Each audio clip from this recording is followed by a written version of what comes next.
अस्सलाम वालेकुम, आप देख रहे हैं टीवी 49 न्यूज यूके और मैं हूं मुनीर पीरजादा। आइए आपको ले चलते हैं आज की खबर की जानिब।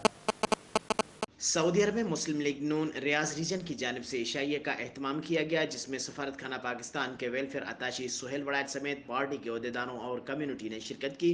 मजीद बता रहे हैं सऊदी अरब से टीवी 49 न्यूज के नुमाइंदे राना अजीम। जी अजीम, बताइएगा। सऊदी अरब के दारुल रियाद में इशाइया तकरीब के मौका पर सफारत खाना पाकिस्तान के वेलफेयर अताशी सुहेल वड़ाइच ने कहा कि हम सऊदी अरब में पाकिस्तान के सफ़ीर हैं।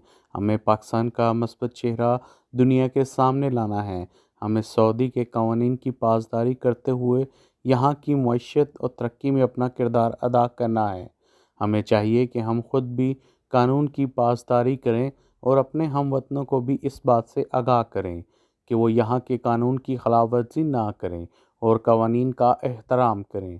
तकरीब में मुस्लिम लीग नून के सदर खालिद इकराम राना ने पार्टी कारकुनान से खिताब करते हुए कहा, इस बात पर जोर दिया कि पार्टी को मुतहर्रिक बनाने और वर्कर्स के ज़रिए सियासी शऊर उजागर करने के लिए हर ज़िम्मेदार अमली तौर पर अपने हिस्से का काम करें। तमाम ओहदेदारों ने अपनी ज़िम्मेदारियां भरपूर अंदाज से निभाने का अहद किया।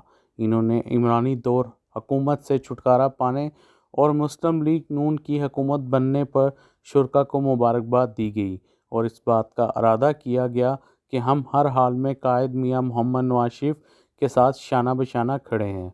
तकरीब से खालिद इकराम राना, सरदार शुएब, अरशद जट, राशिद महनास, मिर्ज़ा मुनीर बेग, चौधरी खादम बज्जार, चौधरी अख्तर गुज्जर, राजा यकूब समेत दीगर ने भी खिताब किया। तकरीब के आखिर में मेज़बान अरशद जट ने तमाम मेहमानों का शुक्रिया अदा किया।